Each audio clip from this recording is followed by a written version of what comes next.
டிவிஏவில் இணைவோம், விரைவாய் இணைவோம். டிவிஏ டிவிஏ வைத்தியர்கள் அங்கீகாரம் பெறுவோம், ஒன்றாய் இணைவோம், பாரம்பரியம் காப்போம். டிவிஏ டிவிஏ டிவிஏவில் இணைவோம். டிவியினுடைய நம்ம யூடியூப் சேனல் நேயர்களுக்கும், டிவியினுடைய உறுப்பினர்களுக்கும், டிவியினுடைய பொறுப்பாளர்களுக்கும் மற்றும் தமிழ்நாட்டில் உள்ள அனைத்து உண்மையான பாரம்பரிய வைத்தியர்களுக்கும் என்னுடைய வணக்கத்தை தெரிவிச்சுக்கிறேன். இது என்னுடைய 13வது வீடியோ. நான் மொத்தம் 48 வீடியோ சொல்லியிருக்கேன். என்னுடைய வீடியோவை தொடர்ந்து பாருங்கள். இதை சப்ஸ்கிரைப் பண்ணிக்கோங்க. நான் அடுத்தடுத்த வீடியோக்கள்ல உங்களுக்கு எல்லா விஷயங்களும் நான் இந்த பதிவு சம்பந்தமான விஷயங்கள், நம்முடைய பாரம்பரிய வைத்தியம் சம்பந்தப்பட்ட விஷயங்களை நான் தெளிவா விளக்குவேங்கிறத நான் தெரிவிச்சுக்கிறேன். யாருக்கு எந்த சந்தேகம் தான் என்னுடைய கமெண்ட்ல தெரிவிங்க. உங்களுக்கு நான் விளக்கம் அளிப்பதாக உங்களுக்கு நான் சொல்லியிருக்கேன். கமெண்ட் செக்ஷன்ல உங்களுடைய சந்தேகங்களையும் கேள்விகளையும் போட்டீங்கன்னா அடுத்தடுத்த வீடியோக்கள்ல நான் சொல்றேன். என்னுடைய தனி அலையில நிறைய பேர் தங்களுடைய சந்தேகங்களை எல்லாம் போட்டுக்கிட்டு இருக்காங்க. நீங்க அதை விட கமெண்ட்ல போட்டீங்கன்னா எல்லா பேருக்கும் தெரியும். இன்னும் வேற யாருக்கு அதை சந்தேகம் இருந்தாலும் அதை அவங்க இன்னும் சந்தேகங்களை கேட்பாங்கிறத தெரிவிச்சுக்கிறேன். நீங்க அரசு அங்கீகாரம் பெற வேண்டுமா, உங்களுக்கு நிம்மதியா தொழில் பண்ண வேண்டுமா, ஒரு 30 வயதுல இருந்து ஒரு 80 வயது வரைக்கும் உள்ள இனிமேல் போய் படிக்க முடியாத வாய்ப்பு இல்லாதவர்கள், நான் இப்படி போய் பிஎஸ்எம்எஸ் எல்லாம் நீட் கேள்வி படிக்க முடியாது இல்லையா, இந்த தொழிலை வச்சு ஜீவாதாரம் வாழ்வாதாரம் பிழைப்பு நடத்தக்கூடியவர்கள் போற காலத்துல உங்க ஆயுள் காலம் வரைக்கும் நீங்க ஒரு அரசு அங்கீகாரத்தோடு நீங்கள் தொழில் செய்ய வேண்டும் என்றால் எங்களுடைய டிவி அமைப்பில் இணைந்த டிவி அமைப்பு ரிலேஷனல் வைத்தியர் அலையன்ஸ், அதாவது பாரம்பரிய வைத்தியர்கள் கூட்டமைப்பு என்கின்ற எங்களுடைய இதுல நீங்க இணைஞ்சிட்டீங்கன்னா உங்களுடைய இதை இணைகிறதுக்கு ஒண்ணுமே இல்லை. எங்களை அப்ளிகேஷனை ஃபுல்லப் பண்ணி ஒரு போட்டோ ஒட்டி அனுப்ப போறீங்க. ₹2 அப்ளிகேஷன், ₹2 உங்களுக்கு ஆபீஸ் கவரு, ஒரு ₹5 ஸ்டாம்பு, ₹9 ₹10 நீங்க உறுப்பினர் ஆயிடலாம். இதுல உறுப்பினர் கட்டணம் கிடையாது, உறுப்பினர் சேர்க்கை கட்டணம் கிடையாது, வார சந்தா கிடையாது, மாத சந்தா கிடையாது, ஆண்டு சந்தா கிடையாது, ஆயுள் சந்தா எதுவுமே கிடையாது. நீங்க வாட்டுக்கு ஜாயின் பண்ணிக்க வேண்டியது. உங்களுடைய வழிகாட்டுதலை பின்பற்றி வந்தீர்களானால் உங்களுக்கு அரசு அங்கீகாரத்துக்கான வழிமுறைகள் செய்து தரப்படும் அப்படிங்கிறத நான் சொல்லிடுறேன். சரி, இப்ப நம்ம போன வீடியோல பேசணும். அதுல நான் அந்த அரசு, அதாவது பூனை கண்ண முடினால் பூடகம் இருந்து விட்டது என்கின்ற ஒரு பழமொழியை சொன்னேன். நீங்க எல்லாம் அப்படிதான் நினைச்சிட்டு இருக்கீங்க, நம்மளை வச்சுதான் மொத்த மருத்துவ உலகமும் இயங்குதுன்னு. கண்டிப்பா கிடையவே கிடையாது.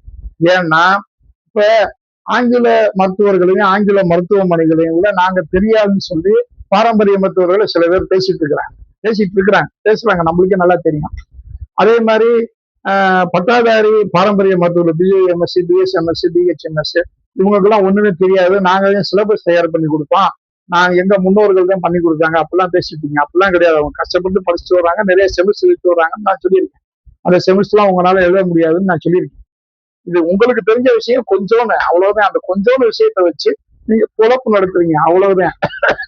அதை நீங்க வாட்டுக்கு பண்ணிட்டு போயிட்டே இருக்கலாம். அதுக்கு ஆயுஷ் அமைச்சகத்துல இருந்து சில வழிமுறைகள் சொல்லிருக்காங்க, அதை ஃபாலோ பண்ணுங்க. நீங்க பொழப்பு நடத்துறதுக்கு வழியை பாருங்க.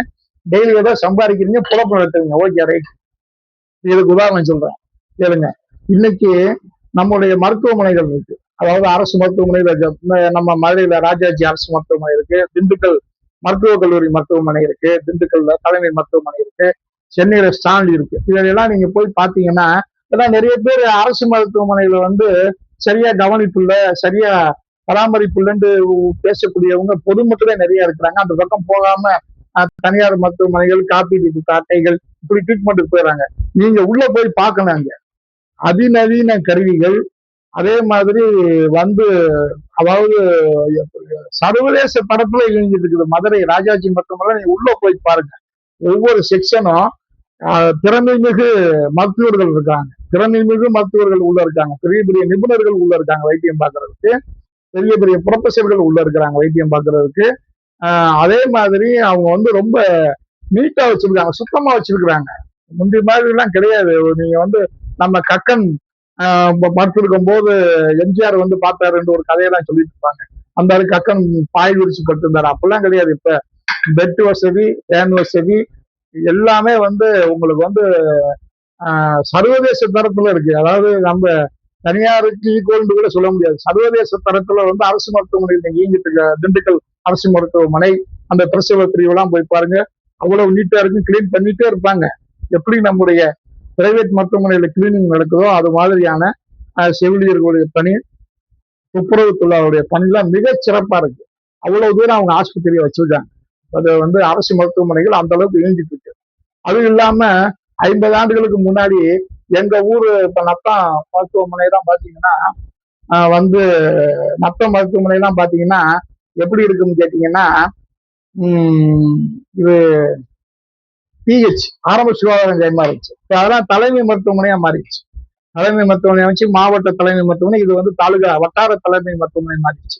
சின்ன சில கிராமங்கள்ல மருத்துவ வசதி இல்லாம இருந்துச்சு. இப்ப அதெல்லாம் வந்து பிஹெச் வந்துருச்சு. ஆரம்ப சுகாதார நிலையங்கள் அங்கெல்லாம் வந்துருச்சு. அங்கெல்லாம் வந்து எம்பிபிஎஸ் டாக்டர் வந்து பணிபுரிகிறாங்க. பக்கத்துல இந்த சிறுகுடிங்கிற கிராமம், வத்திப்பட்டி, உடுப்பகுடின்னு சொல்லி ஒரு ஊரு, இந்த பக்கம் கோசிக்குறிச்சின்னு ஒரு ஊரு, செந்துறைன்னு ஒரு ஊரு, இங்கெல்லாம் வந்து ஆரம்ப சுகாதார நிலையங்கள் வந்து அங்கெல்லாம் வந்து எம்பிபிஎஸ் டாக்டர் டியூட்டிக்கு வர்றாங்க, நல்லபடியா பாக்குறாங்க. அதோடு மட்டும் இல்லாம இது வந்து இப்ப அளவுரி மருத்துவத்துல சொன்னேன். அடுத்து இன்னொரு லைன் நீங்க எடுத்துக்கிட்டீங்கன்னா சித்த மருத்துவ பிரிவுகள் இயங்குது. அரசு மருத்துவமனைகள்ல சித்த மருத்துவ பிரிவு இயங்குது, ஆயுர்வேத மருத்துவ பிரிவு இயங்குது, அதே மாதிரி ஹோமியோபதி மருத்துவ பிரிவு இயங்குது, யுனானி மருத்துவ பிரிவு இயங்குது. அரசாங்கம் வந்து இந்த மாற்று முறை மருத்துவத்தையும் நம்முடைய பாரம்பரிய மருத்துவத்தையும் அரசு மருத்துவமனைகள் மூலமா மக்களுக்கு சேவை செஞ்சுட்டு வருது. ஆனா மக்கள் தான் அதை பயன்படுத்தாம இருக்கிறாங்க. இன்னமும் வந்து அங்க போகாம வெளியில இருக்கக்கூடிய மருத்துவர்கள்ட்ட பார்த்துட்டு இருக்காங்க. ரொம்ப திறமையான வலுவான மருத்துவர்கள் அங்க பணிபுரிகிறாங்க. சேவை மனப்பான்மை உள்ளவங்க, அரசு வேலைக்கு வர்றவங்க எல்லாம் சேவை மனப்பான்மை தானே வர்றாங்க. அதுல மருத்துவம்னாலே சேவை தான், சர்வீஸ், பிசினஸ் கிடையாது, சர்வீஸ். அதே மாதிரி கல்வி, சர்வீஸ், சேவை. இந்த மருத்துவ சேவையில அவங்க வந்து ஈடுபடுறாங்க. எப்படி ஈடுபடுறாங்க? அதாவது யுனானி பிரிவு இருக்கு, ஆயுர்வேதிக் பிரிவு இருக்கு, சித்த ஹோமியோபதி, ஏதாவது ஒரு பிரிவு வந்து கண்டிப்பா ஒவ்வொரு மருத்துவமனையும், சில மருத்துவமனையில 2 பிரிவு கூட வச்சிருக்கிறாங்க. அது மாதிரி வந்து எல்லாமே இப்ப அரசாங்கமே பண்ணி கொடுத்துட்டு இருக்குது.